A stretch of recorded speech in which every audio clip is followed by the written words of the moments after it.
Hi guys, welcome back to another episode of Happy Chirp. Today I'm having a very interesting conversation. As you can see, I am also not in my usual studio. That's because I'm at the visa office talking to the group country manager and senior vice president of the NALP region, which is North Africa, Levant and Pakistan region. And with her, I'm having a conversation around something that could be an opportunity for you. So Visa is bringing an initiative called She's Next to Pakistan, which is basically an opportunity for all Pakistani women who are hoping to set up their small businesses or scale their small businesses, providing them with mentorship, training, and winners will also get funding for their small businesses. So if you are interested at all about learning how to run a small business in Pakistan, then this conversation is for you. This is something that a lot of you actually already know that interests me a lot. I've spoken about businesses on this platform many times on how women can be enabled to run their businesses in Pakistan. So this conversation is very essential. Since this conversation will be done with Leila Serhan, who is from Lebanon, this entire conversation will be in English. I hope that this is resourceful for you.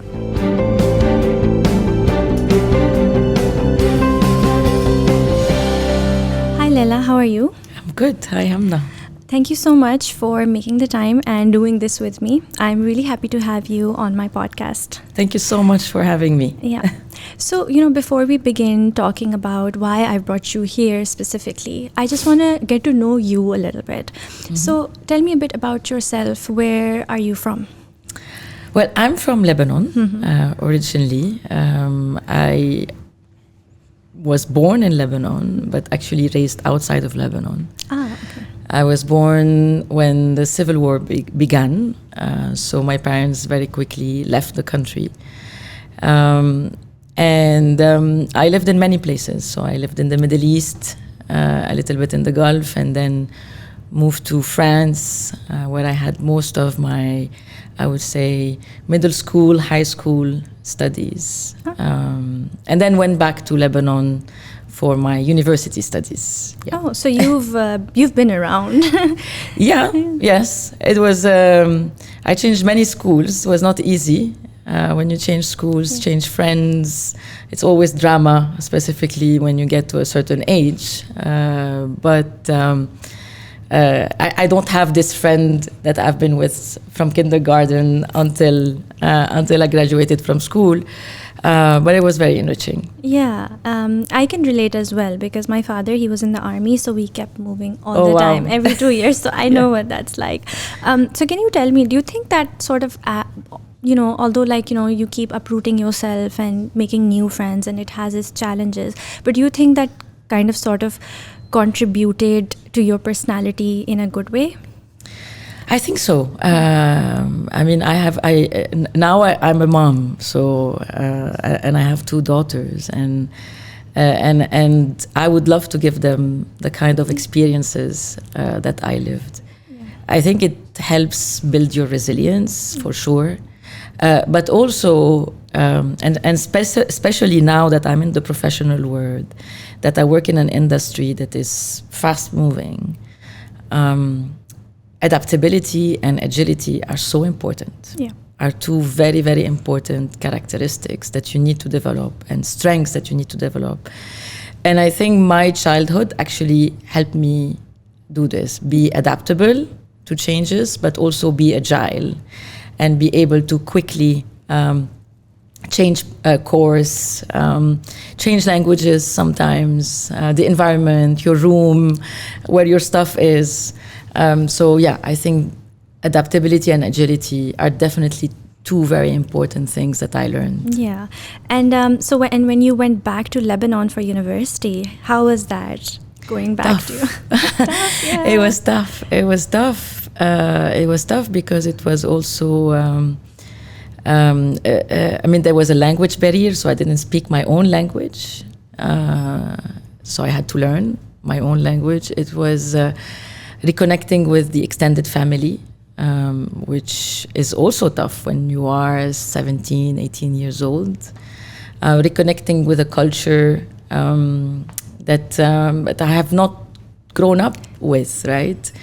But I quickly became very much attached to my country. very quickly. And I decided to go on road trips and visit my entire country from north to south, east to west. Went to villages. And this is how I really built this kind of connection. So you really got to know your roots then. Yes. Yeah. And that's wonderful. I think that's kind of important as well. Yeah. It is very important. Yeah. So you said that you went there for your university, right? Higher studies. So what did you do your bachelor's in? Oh, I did my bachelor in business. Okay. I studied at the American University of Beirut, and it was also another change because I was coming from a French system and going to an American university. But yeah, I did it in business. Yeah, and why was that your choice? It was a choice because, I did it in business finance. I love numbers, so there was the number part, obviously, and it was always something. I mean, my father is a doctor, but he's always been a serial entrepreneur. So we've always been around him building businesses, selling off businesses, bankrupting businesses. So it was always something that I've seen around me. Yeah, makes sense. Yeah, and also makes sense why you're working now at Visa with your business and finance experience and degree. Right. So once out of university, so where did your work and professional experience begin? Very quickly, I actually started in companies that were focused on technology. Right. So I started working for a telecom company. It was the local telco operator in Lebanon. At the time, the boom of the telecom was happening. Right, we didn't have cell phones, and suddenly we had cell phones in our hands. So it was very exciting to be working in a high-paced, high-growth environment. I was in finance, but of course there was a lot of technology around me. And then I moved to another big tech. Which is Microsoft, where I spent almost 20 years. And where is this? So I started in Lebanon, moved to the UAE, covered several markets when I was with Microsoft. Came back to Lebanon, came back to the UAE. So moved around this region a lot with Microsoft. And there as well, in my mind, I was saying, business and technology are so intertwined that this is definitely the place where I want to be. And I will always work for a company that has a mix of the two. And this is what brought me to Visa, actually. Yeah. I mean, if you think of Visa is probably the first fintech company that was ever created. Yeah, the longest one we've all ever known. So, that's true. And Visa is a technology company. Yeah. So it's a payment technology company.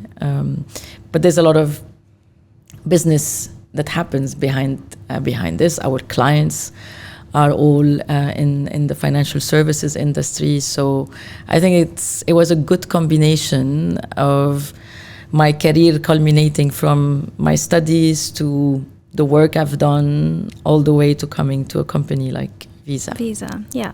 So let's talk about that. Let's talk about your role and what you currently do here at Visa. So my role is, so I'm currently based in Dubai, but I cover a region that covers around 17 markets, which spans across North Africa. So all the way from Mauritania to Egypt, going through Morocco, Algeria, Tunisia, Libya, Sudan, the Levant area, which includes my country, where I come from, but all the countries around it, like Jordan, Iraq, is another exciting market as well. And the Palestinian authorities, and all the way to Pakistan, Pakistan and Afghanistan. So quite a diverse region. Yeah. Many markets, many languages, I think 6 or 7 time zones, if I remember well.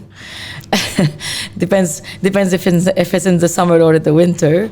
But very exciting. So then it's really good that you moved around so much as a child. Yes, exactly. Yeah. And what I do is I lead this region. We have 5 offices, one in Casablanca, Morocco, one in Cairo, Egypt, one in Beirut, Lebanon, one in Amman in Jordan, and one in Karachi in Pakistan. And I have wonderful people, a wonderful team who works in these offices. And really what we do is how do we help those markets bring digital payments alive? And many of them are quite emerging in that area. In that area, yeah. So your work. So we're gonna get to why we really have you here. But I want to understand. So a lot of your work and initiatives are around women empowerment, right? That's right. So can you share a bit about that, the work that you do around women empowerment? Sure. I mean, the one of the things that we see in many of these emerging markets, right, and in many markets, I mean, when I think about women empowerment, we haven't achieved much in many places, is definitely the need to, how do you really uplift those economies, right? And it's true, we work with big financial institutions as a company, but a lot of the work we do is also through small businesses. We know that small businesses represent, I think, 90% of the global economy, right? This is what fuels the global economy. And they're important specifically in our region in terms of fueling those economies that, I mean, we're not going to lie to ourselves. Our economies are struggling. So it's a lot working with small businesses. Definitely, one of the things that we've seen with small businesses is women-led small businesses are struggling. And they have a lot of struggle, and we can talk. I can talk for days about this, but we can highlight some of them. But going back to the things that we do around women empowerment, it's really how do we help those women-led businesses strive and overcome some of the challenges that they are facing, specifically because they are women. I mean, that's what we do on the external side. Obviously, internally, there's a lot of work that we do in terms of creating an environment that is diverse. And when we talk about diversity, there are many other things than just gender, but I think gender diversity is very important. I'm very proud to say that actually almost more than 50% of my team is gender diverse. But also, how do you create an environment that is inclusive, right? And so there's a lot of, whether these are local initiatives or global initiatives that we look at that help in creating this inclusive environment. One of the one that I really prefer the most is this initiative around return to work, right? After you take in a break because of maternity leave, let's say, coming back to work is not easy. A lot of things happened. And like I said before, this is an industry that is changing. So the kind of support that we give to women in terms of additional training, flexible work time as well, so that they are able to come back and be as, if not more, productive as they were before. I think it's a real challenge. I mean, you would know, I also have a son. So so for me, like, when I return to my work, you just change so much from the inside even. It's not just your circumstances on the outside, but you just change so much. And it takes some time for you to adapt back to your normal life. So I think that's definitely one of the challenges that women specifically face. But can you share a bit more about what challenges do you think generally women face in the business industry or when it comes to like finances? Because I know you've done a lot of work in the region for women. True. And I'm sure you've done your research on that. And you being a woman yourself, So can you share some of those with me? True. So one of the things that we're doing for women entrepreneurs specifically is this global initiatives, which we call She's Next. She's Next Empowered by Visa, which is really looking at women entrepreneurs and how do we address 3 major areas to help them. One is funding. but more importantly, I think it's access to training and mentorship. And over again, we see, and so this is a global program, but we have local chapters for this program. And I think it's important that we have local chapters because I believe every local community is different than the 100%, other. 100%, yeah. You need to see what their issues are. Exactly. Yeah. And so last year we've had, we've launched this in the GCC and in Egypt and Morocco. This year we're expanding it to Pakistan. And hopefully next year we're also thinking about expanding it to Iraq as well. So definitely markets where there is a need. And before we do this, we do run a survey. What we did this year is we run the SMB Digitization Index survey, specifically in Pakistan. And the themes keep coming up again and again and again, right? It's problems with the business environment that those women work in, is issues that they have with getting access to a network and advice, right?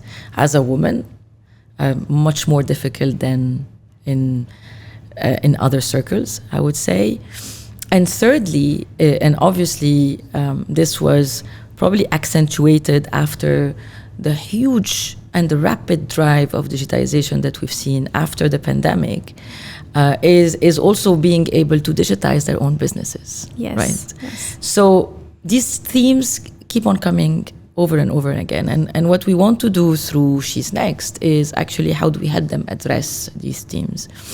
I mean, if we think of the business environment, basic things, access to finance, right, is very hard. I think more than 2/3 of the women we survey say that they have to go to their own personal savings. And I know entrepreneurs do this at the beginning, right? But eventually they're able to access finance.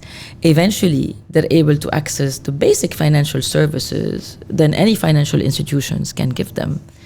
For a woman, it is much harder. Yeah, for sure. And in Pakistan, the result of our survey has shown that yes, it is much harder for women to open a bank account, to get access to credit from this bank, if she wants to do it on her own. Yeah. Because one of the things that we've also looked at is why do you want to be an entrepreneur? Yeah. Right? Why do you want to be an entrepreneur? And more than half said, we want to be entrepreneurs because we want to reach financial independence. Yeah. So if I want to be financially independent, but then if I have to open a bank account or get a credit, I have to rely on someone else's endorsement or assets, then where's financial independence? Yeah. Right. And even the banking system, it makes it very difficult to open bank accounts and business accounts for women specifically. So there's always this whether your husband or your father kind of thing in your forms and everything like that needs to be there. It needs to be sorted. And it's just like you need that person's presence or a letter or a form or something like that, and it just makes it so much more complicated, right? So when you have so many barriers for women, it's not easy, the challenges are more. And obviously these are more sort of on the business end, but then there are personal issues for women. Of course. They need permissions, and and they're not empowered enough to step outside their homes and go do these things on your own. And the interesting thing that you brought up with, the personal funding, the personal savings they have to get into. It's just that the society overall, it doesn't trust women, right? So people aren't willing to fund them or help them. And first, they always have to go into their own savings and even people around them, right? So it's just like, because a woman is doing it, her business is not taken as seriously. It's considered like a hobby, like a side thing. So, it's okay. Just, use your savings. Like, you have some savings. Go use them to open your business. Yeah. I think, and this is what we call, this gender stereotyping, right? Yeah. And actually, in the survey, we actually ask about this. And I believe like 86% of women said that they face gender stereotyping, the kind of biases that you talked about. Why do you want to do your own business? Or, oh, you have a hobby. Oh, that's cute. That's cute. So, okay, fine. Maybe you can do it. So use a little bit of your saving. Don't spend a lot of money on it, because obviously, probably you're not going to make it. Or you're not going to make money out of it. That's that a lot say that they face this kind of stereotyping.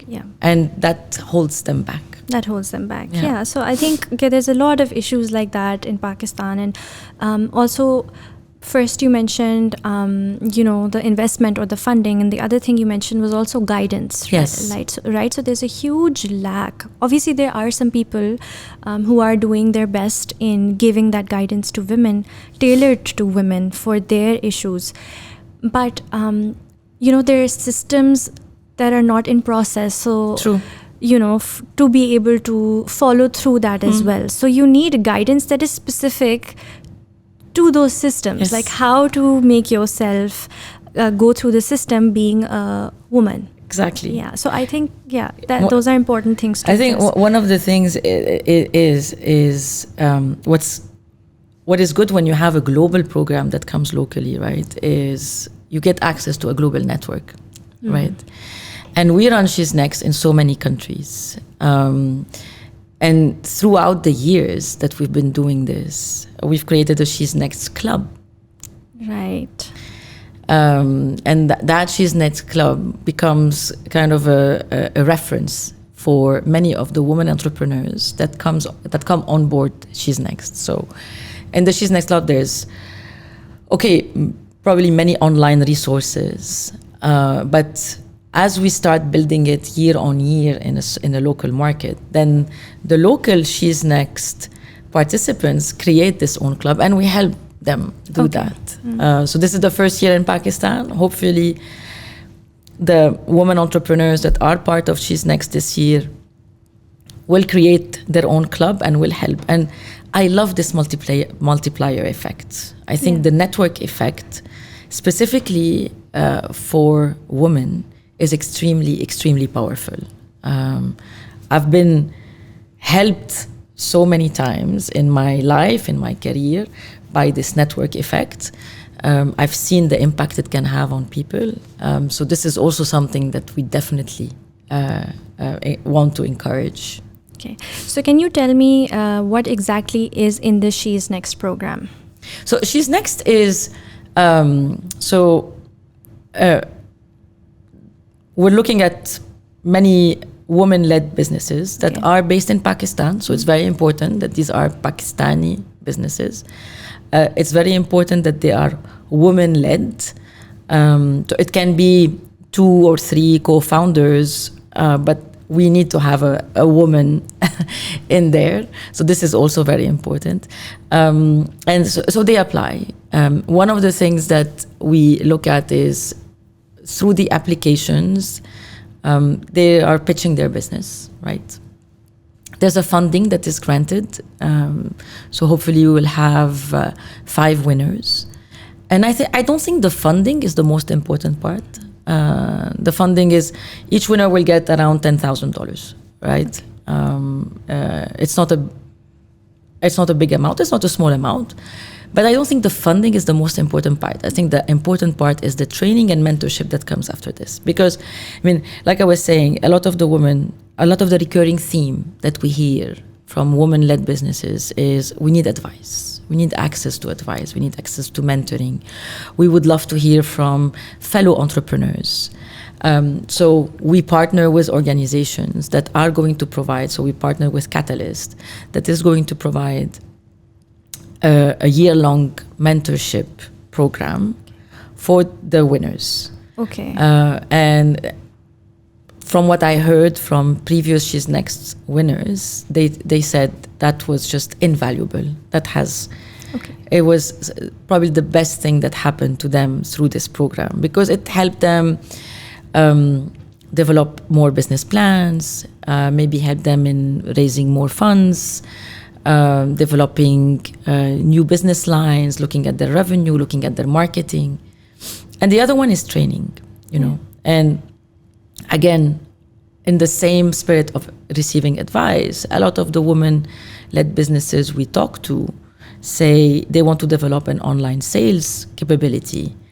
They want to be able to provide digital payments. Which but is they don't so know important how. right now, yes. But they don't know how. It's actually a very big challenge for somebody, for a small business, to figure out digital payments. Of course. It's such an intimidating procedure.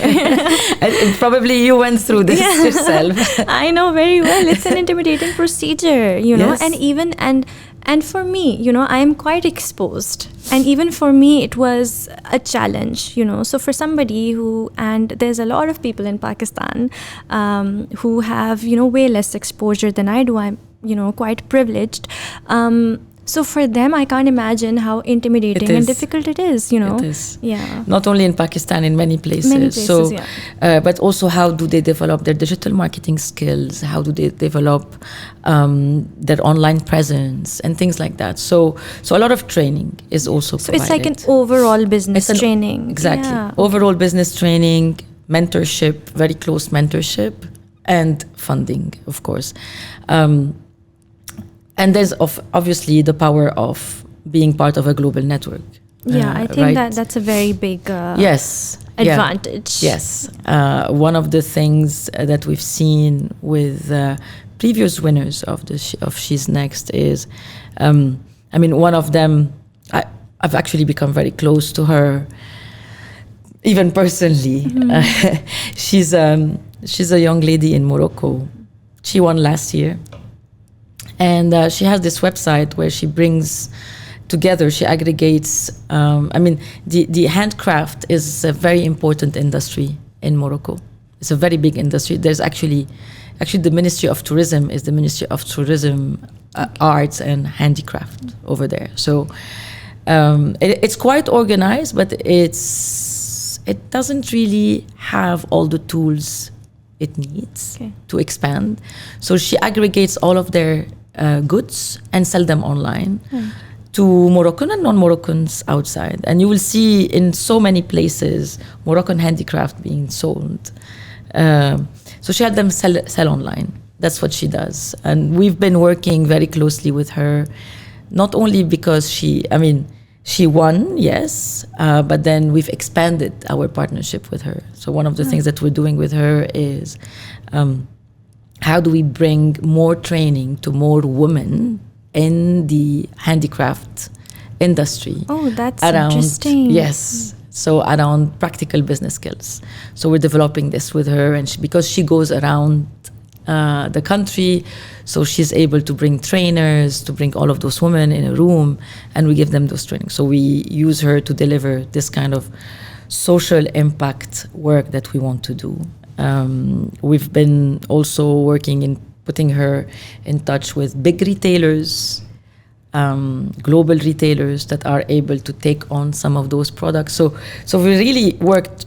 You're working really closely and personally with these women and their businesses. Yes. I think that's pretty amazing because I think, that's what is needed right now. Yeah. And, once big companies, like Visa, when this help women break this glass ceiling, then it's an auto.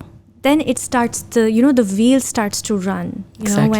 When a lot of the women on the top, they kind of break through that ceiling, then it's a trickle down effect, right? Exactly. Then the system becomes smoother and smoother and smoother, and over time you see so many other women, right? And they're not going to need that level of help because it's all going to be organic and automatic. It's going to be organic. Natural. It's going to be organic, and it's going to be this network effect. that I was telling you about. That's wonderful, right? So through this, you basically want to help Pakistani women achieve their business goals, right? And in your previous competitions that you've held in, I think, Egypt, Morocco before, What are some of the things that you've learned or observed? One of the things that we've learned is women are not shy. That's good to come know. on board. I think they're just kind of waiting for that opportunity. Exactly. Yeah. You know, so in Egypt, we were overwhelmed by the number of applications that we have received. More than 155 applications. In Morocco, we had almost 120 applications, more or less. So this is definitely one thing. I mean, when we launched, shows that there's definitely a demand. That is demand. Women need this. Exactly. And they want this. And I'm waiting to see the results of the Pakistan one. We'll share them with you, definitely. I'm sure there's so many women who are looking for an opportunity like this in Pakistan as well. And the selection was hard. The selection was very hard. So this is definitely one thing that we've learned, is that women are not. There is demand for such programs. That's for sure. And like I said before, it was not only about the funding. The check was a very small part of it. A very, very small part. It was really about the training and the mentorship. Training, mentoring, the network effects that you talked about. That because I think you can have the best business idea, you can have all the money, right? But if you don't know what to do or how to run a business, there's no point of that wonderful idea or, that great amount of funding. You're just going to sit there and do all the wrong things. Right? And if you but if you have the right guidance, then even if you have a limited amount of money and you still need to, sort of build up on your idea, that guidance, that mentorship, can help you. It's invaluable. It's invaluable, yes, like you mentioned before. Yeah. It is invaluable. So this is definitely two of the positive things that we've learned. But then when you start talking to these women, then you hear the stories. Yeah. And there still is so much to be done. I think, what we do with She's Next and with our partners is a very small part of what really needs to be done. There's so much to be done. Like you said, for example, basic things like opening a bank account. If this is regulation, then someone needs to go and change this regulation, right? Make it easier for women. And so it's really about how do we put the spotlight on those issues as well. And we published the survey. We published the results of the survey. I think there's just way too many social, cultural issues as well. Like, so for example, in Sindh, somebody was sharing this with me, like you'd go and most of the people that you would have to interact in the system are men, right? So you'd go and you'd say, you want to do this certain thing. And somebody told me this story, and the person sitting on the counter was a man. And he said, and this is his own personal issue. This is not part of, any professional questioning or business questioning that he needs to do. But he asked her, how do I know that you have your husband's permission for this? Oh, my God. Right? Because it was his own personal issue. He said, in my culture, we're not supposed to do this. Our women are not supposed to do this. So imagine going through the system even to get something legally done, but you are asked a question like this, it's just and then you wonder, baffling. Then you wonder, do I answer this question or do I forget about it? Yes. Let's just go somewhere else, figure this out somewhere else, Exactly. That's not fair. It's not fair. So I think one of the big learnings is there's still so much to be done. There's so much to be done. So much. Yeah, so I think we missed something important here while we were talking about She's Next. So we kept talking about winners, right? What is the competition, right? So people are winning, but what are they going through? What are they competing in? Yes. Yeah. So what we do is we accept applications from those women-led businesses, and they have to come and pitch, right? So it's kind of you're pitching to an investor. So you pitch your business. You pitch why do you need to be Why do you need the funding to win? I mean, why do you need to win this prize? What are you going to do with the money? What are your plans? So it's a pitch. It's really an investor pitch. Okay. What we do is that we obviously there's a filtering that happens. Sometimes the applications are not, I would say, do not comply with our rules. So it has, like I said, it has to be woman-led. It has to be operating out of Pakistan. There's a minimum revenue that they need to be already generating. So it's not an idea. You're not pitching an idea. You have an existing business, and you want to grow that business. Right. And you're coming to this competition, so you are able to win a prize that is going to help you grow that business. So there's this initial filtering that happens. Then there's another filtering that happens, and then we have a set of finalists. Hopefully, we will announce them in October. And 5 winners, right? 5 winners, yes. And then again, the final competition will be a pitch in front of a bigger audience. But by then, I think those finalists would have been very well prepared. I've seen some of them being really, really anxious about getting on stage and talking in front of so many people, but they've done such a wonderful job. So there's a final pitch. There's a jury that is going to choose the winner. Yeah. Okay. The winners. Right. So this is an important question for me. Well, first, in general, why do you think that women in any country need to be part of the economy or part of the business industry? And then when I'm talking to a Lebanese woman specifically, and me being a Pakistani woman, right? And when I draw that kind of comparison between our economies and the struggle that they've been seeing, so we know that Lebanon has been through an economic crisis recently, and Pakistan is in the depths of an economic crisis right now, like, one of the worst. And so keeping that in mind, and with your, after seeing what has happened in Lebanon, what do you think, and why is it important, and what role can women play in the economy of a country? I mean, it's I don't want to sound too cliche, right? The reality is, you cannot build an economy based on half of the population. Yeah. You build an economy with the whole population.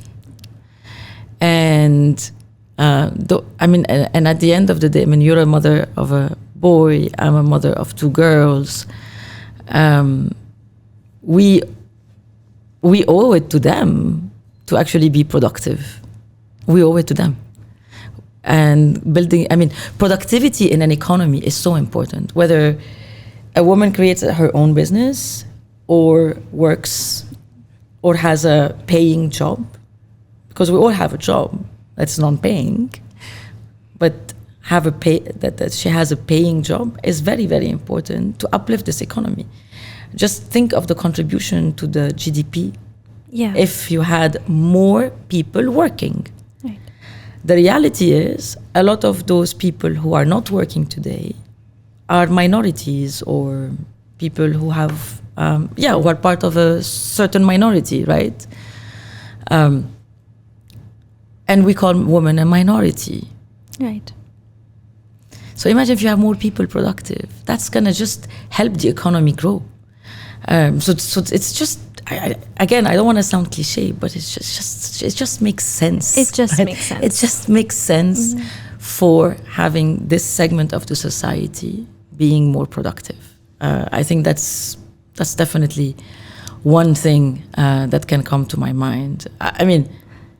I've worked all my life since I graduated. I've never stopped working, and I don't think, sometimes you think of, okay, when am I going to retire? And I'm like, my daughter actually told me the other day, I don't think you'll ever retire. She said, I cannot imagine you doing nothing. Right. See, like that, you've done that role modeling for your daughters as well, right? I hope. Yeah. They're seeing that. Yeah. Yes, I hope. And I hope that many girls will be inspired by others to actually be a productive element of this society. Yeah, and be financially independent as well. Of course. Yeah, and I think it contributes to the overall economy and the GDP and everything. But I think, as a woman to woman, we know that it contributes to our personal well-being as well. Of course.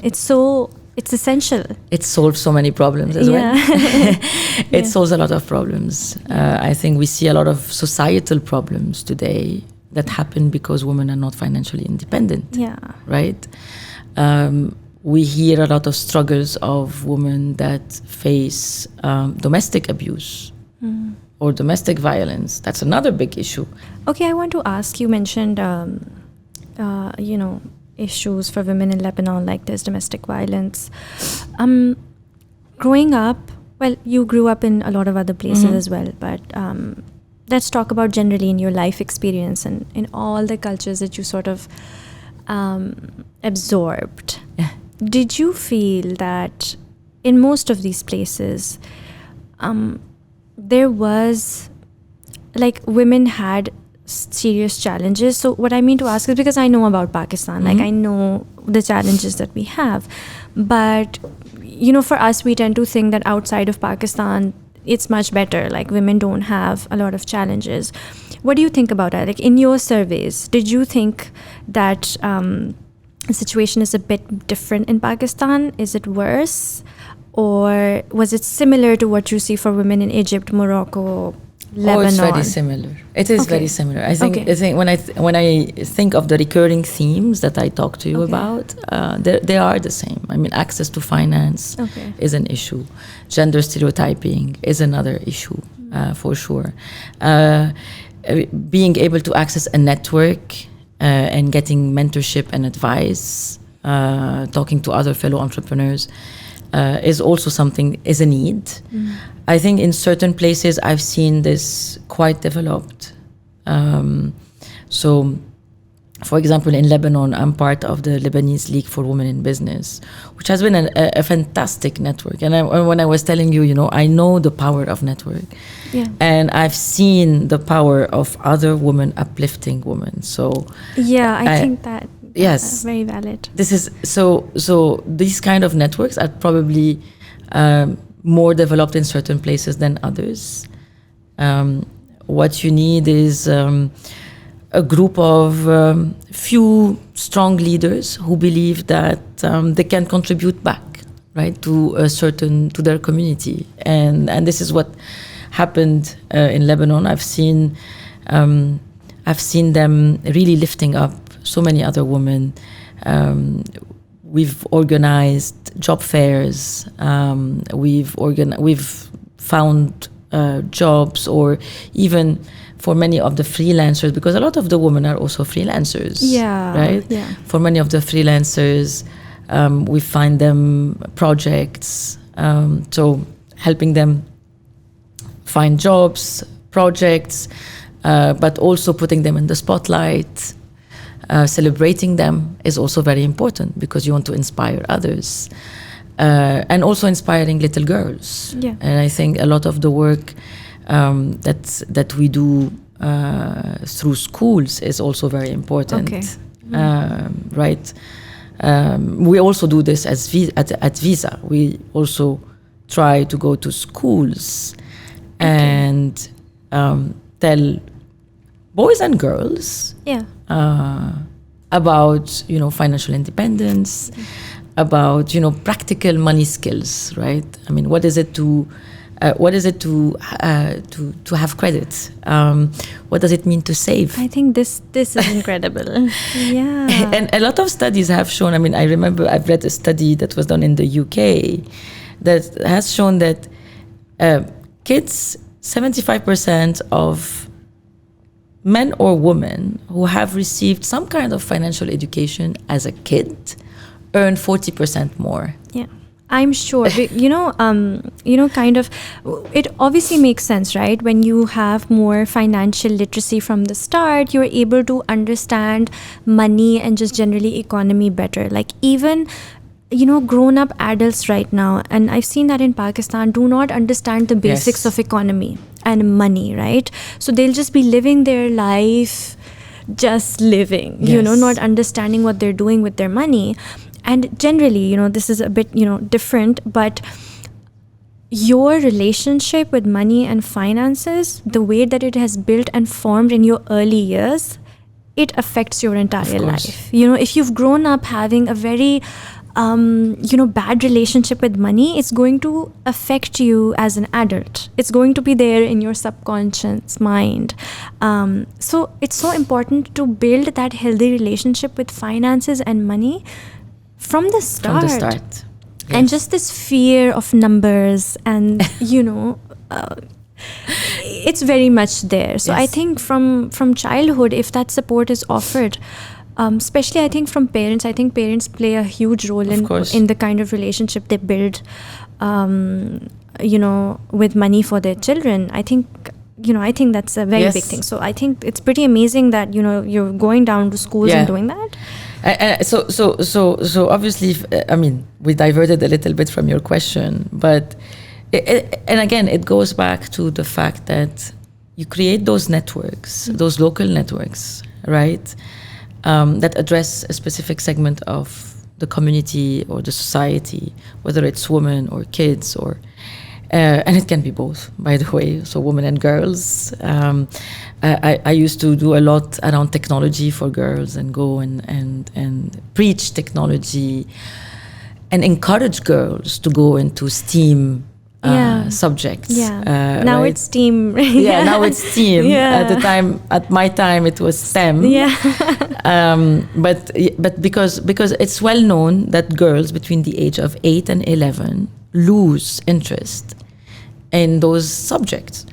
So I think you create those local network, and then when you have a global network behind you that is supporting you with the content, with the exposure as well, that just makes it so powerful. So I love the work that we do in that respect. Yeah. And I think that's very nice. You said between the ages of 8 to 11, girls lose interest. And even for me, I just, whenever it came to technology or money, I would go running to, my husband for whatever issues, it's the truth, I can admit, because there's, somewhere underlying a fear around technology and finances for me, that I really need to overcome, be independent in those areas as well. It's very important. I think growing up, we're so conditioned in a way, and our society just, keeps, we don't see the role models in those fields, so we think it's not for us. Yeah. When we always see men when it comes to technology, when we always see, men when it comes to finances, suddenly it just feels like it's not me. And I'm just so amazed to see you doing both, being in both and coming from, this part of the world, the eastern part of the world, coming from Lebanon, with the very same issues. I think that is a representation we Eastern women want to see. Thank you. A woman who is, in business, finance, technology. What else do we need, right? And on that note, I want to ask you that being from, the eastern part of the world and working in the Middle East and then working with women in Egypt and Morocco, I do also want to talk about what do you think are some of the strengths or some of the things that have contributed in a positive way, so from the Eastern culture that have contributed in a positive way to your successes and identity, because I'm sure that there are some values or some things that are part of the Eastern culture that actually contribute to your success or contribute as strengths. That is something I would like to know from you. I think we definitely have, again, I'm going to try to run away from cliches, but there's definitely some personal values that I believe have become so important in the business world, right? And we've been hearing a lot in the past few years about this two things that I live by every day. One is authenticity, and the second is empathy. And I think, and in both, I felt with time, I grew those two values. I mean, we are still very much a culture of community, family, right? And I don't want to cite any other culture, but you see a lot of other cultures that have become more, I would say, polarized or more individualistic. Here, in our part of the world, it's still, the family, the extended family, the community, all of this. That creates actually that degree of empathy that you have, right? And I think when you grow seeing this, when you grow seeing that, you have a cousin that has a problem and everybody's rushing, and there's this big family meeting to talk about your uncle who is sick, or this. So there is this sense of community that creates, and I think that, and we all feel, for this. So I think I felt this level of empathy in my culture. Obviously, it grew in the business world, and I believe that contributed a lot to me as a leader. Yeah, myself as a leader. I think this is definitely one of the areas that I think that's wonderful. I think the two things you mentioned, authenticity and empathy, such great strengths to have, and I do think that from this part of the world, these are two things that we really do have. Yes. And the things, a lot of the things, the realities that we've seen really contribute to our personalities and identities as well. And I think that level of, when you sort of see that and grow with that, you have a whole new level of critical thinking and problem solving and, support. Oh, yeah. We know how to do problem solving, that's for sure. Yeah, and also that's for sure. Problem solving and, sort of in emergencies and contingencies. Yes. Like, for example, in Pakistan, it's like, you were working for something and you're planning for something, and at the right when you're about to execute, something happens in your country. Yes. So you know how to sort of deal with that. It makes you so sort of resilient, I guess. The resilience. Yeah, and the problem solving. I mean, sometimes I don't like this word of resilience because we use it so much. I understand. I feel you. Yes. I also try not to use it. Yeah. Stop saying that we're resilient. We deserve to have a place that has a little bit more stability, but it's true. I mean, resilience in the business context is so important. Yeah, but sometimes we just wish that we didn't have to use our resilience all the time. Like, we have it, it's great, but can we catch a breath? Yes, please. Right. Exactly. Yeah. Okay. So sitting now and working here in the Middle East, what are some of the great success stories that have come out? Because I'd love to see those coming out of Pakistan as well. Yeah, so I mentioned you mentioned to you, one, that one. Neoli. Yeah. I think another one that we've seen here in the GCC is one that was really that was also around inclusion. Okay. Right, and we've actually helped this entrepreneur get introduced. So they help create environment of inclusion for specific communities within corporates, and so we've helped this entrepreneur as well grow her business, get introduced, go into those places.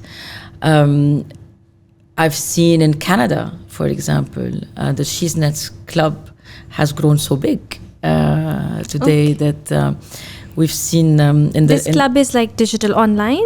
It has so this year, I think for the first year, this club met physically. Oh, physical presence, nice. And I've seen the She's Next launch because all of the She's Next launch mostly at the same time.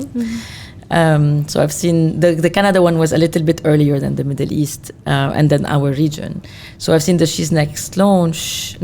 I was not there, but I've been exposed to some of the things that they've done, and they have this club, and it has become this network, right? Yeah. It has become this network, and other women mentoring other women, women entrepreneur, helping the new ones. So there's so many. Yeah. And I'm really looking forward to seeing what's gonna come up of Pakistan. Okay, one last question, which I'm going to ask about you. Why do you think that you have now, like where you are today, have ended up being very passionate about empowering women?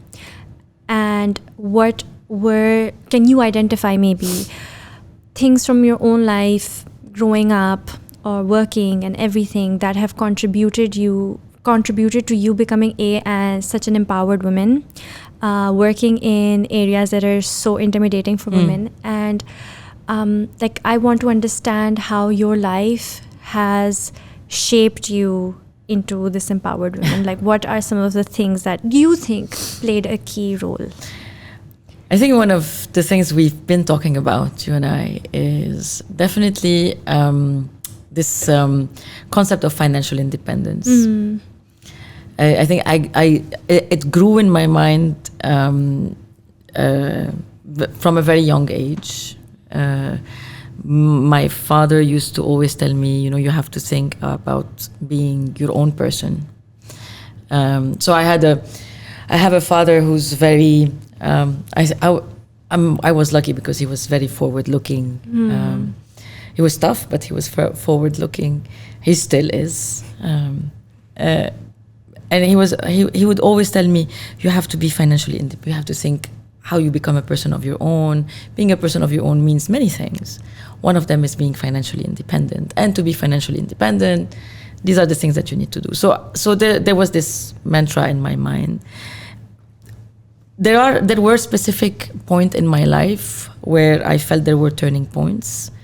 One of them was a big turning point in my career when I had a boss who was a male, who actually made a bet on me and helped me shift my career, right? So helped me shift from being a pure finance person to going a little bit more into the business world. And it was a big bet because I didn't know anything about marketing or sales. I was a number crunching person, but provided me as well with the support and the coaching and all of this behind it. So I also understood the power of mentoring because he was my mentor. And that you need mentors at several phases of your career that will serve different purposes for you. Some will help you in doing your job today better, but some are going to help you in your future career. And the other one is this power of network. So I remember when I was made in my previous organization, I was named country manager for the office in my own country. And then this woman network elevated me, right? And gave me so much exposure, through announcements and dinners and, and helping me go into speaking opportunities and helping me be a role model for others, that it also helped me in better doing my job because it opened up so many doors for me. So I think, like we were saying, as parents, we have a big role to play in the relationship our kids are going to have with their future and their independence. Mentors are important, and networks. Yeah. And it's interesting because I speak to so many women on this podcast. I've spoken to so many of them. And interestingly, when I ask them this question, like this is a pattern I've seen, most of them always say, growing up, my father said. Yes. So it shows the role a father can play in his daughter's It's life. If he tells her that she needs to have her financial independence, she needs to be her own self. Like, they always talk about their mother's role as well. Sometimes it was their mother's, but mostly it was their dads who said this. And, they talked about their mothers in other aspects of how they contributed. True. But I do feel that I think if your father can sort of give you that boost and that confidence, I think girls go far. It's true. It's true. And, we were not going to do change alone as women. Yeah. I think we also need men on board with us. We need men on board to help drive this change. Yeah, we need the fathers, and we need the husbands and the brothers, and just men in general, whether she is related to you or not related to you. Yes. Give her that support. That's right. She's a woman and she's an equal. Yeah. That's correct. Yeah. Is there anything else you would like to mention or say, maybe share about the She's Next initiative before I wrap this up? I think, I'm hoping to see great results from this year in Pakistan, because when it's successful the first time, it's just going to be rolling for many, many, many years to come. And I want to say good luck to all the applicants, and looking forward to the final competition and seeing the winners. Yeah, and looking forward to some success stories. Of course, of course. Yeah, thank you so much. Thank you, Amna. It was great to talk to you. Likewise. Thank you so much for tuning into this episode of Happy Chirp. I hope that you guys learned something from this episode. And of course, as we mentioned, the reason that I had her on here was to talk about the She's Next initiative by Visa, which I think is a great opportunity for many of you who listen to the podcast, who watch the podcast, and generally follow me anywhere elsewhere, because I know that I do have an audience and a community who is very much interested in taking their businesses forward. I have spoken to so many of you before who are running their small businesses. So this is a great opportunity for you in Pakistan to step up, take it. Who knows where it takes you and your little business. And always remember that whatever small efforts that you are making through your small businesses, as we spoke, they are not just about you. They are not just helping you, but they are going to help your country's economy, the GDP, and the future generations, your children. Like you said, we owe it to our kids. So you are contributing to the future of your country and your future generations. So thank you so much for tuning in. Don't forget to like, don't forget to subscribe, and I'll see you again next time. Allah Hafiz.